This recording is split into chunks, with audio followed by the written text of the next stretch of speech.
Hello, welcome, 4D Lifestyles of the Free and Famous. I'm here today to talk to y'all about food. I'm going to be doing food shows, talking about food. Food to me has always been an important thing. I feel food is medicine. A book literally found its way into my kitchen. It's called Nourishing Traditions by Sally Fallon. It's all based on the studies of Weston A. What do I like about the teachings of Sally Fallon and food is it's beyond just black and white. Dairy's good, dairy's bad, or wheat's good, wheat's bad. It's more about the process, all right? She examines it all the way from the soil. If you're talking about eating animals, it's about what they eat. Beyond that, what are the processes in the kitchen that you're doing? Certain things need to be cooked, certain things need to be soaked, certain things need to be sprouted, certain things need to be fermented. So it's all about that process in the kitchen. It's more about what do you do with that food, where does that food come from, and what are we doing with it in the kitchen and our bodies. So, about the food philosophy that we're going to be giving to you here on the 4D.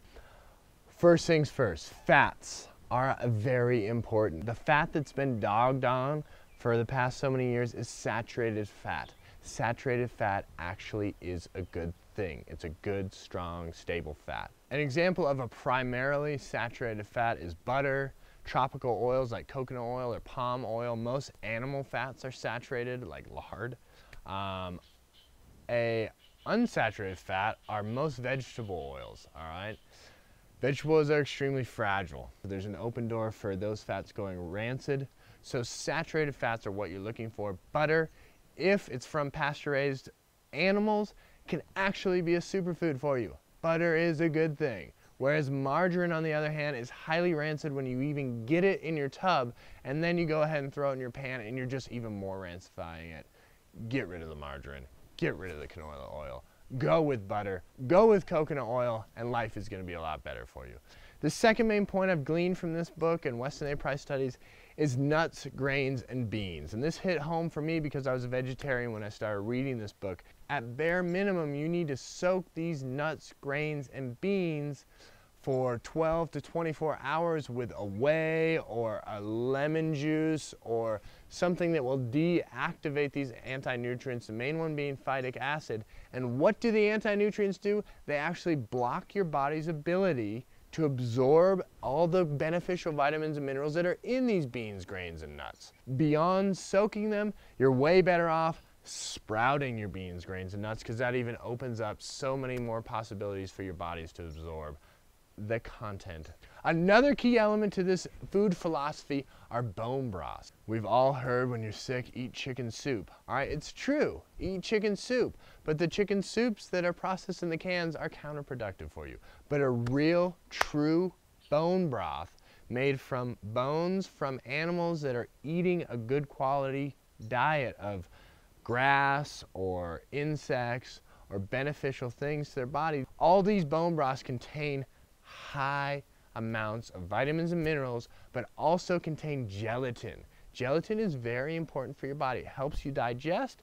It also helps your body gain more access to the proteins that you're putting in your body, and it contains stem cells, which you want and need.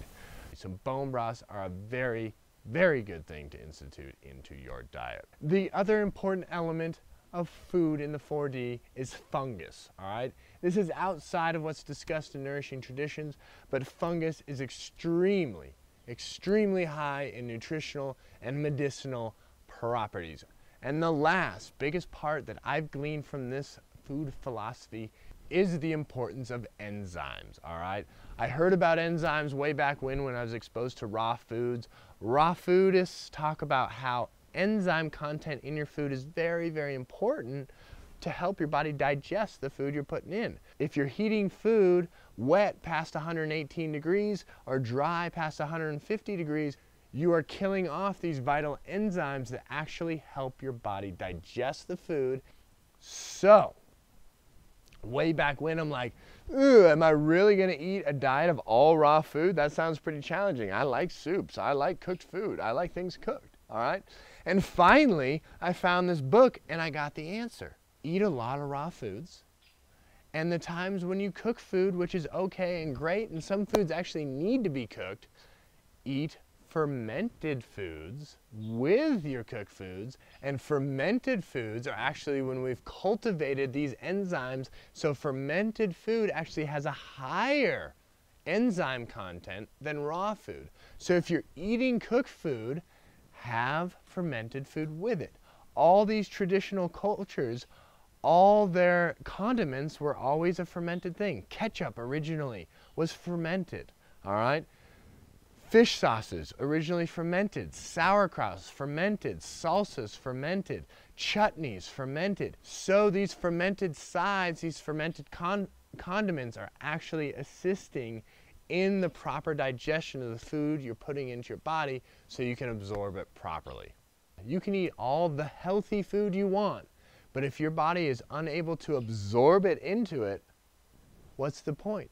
You got to be able to absorb the healthy food you're eating. So eat a large amount of enzymes when you're eating cooked foods so you can bring those nutrients into your body and make it easier on your body to process.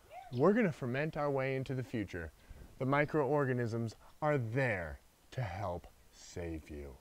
In food in the 4D, we're going to be talking about fermented food. We're going to be talking about bone broths. We're going to be talking about proper ways to process your food so you can get the highest levels of nutrition, so you can be a good state of mind, good state of body, so it's easier for you to transition to the next level. Change your diet, change your life, change your dimension. 4D food.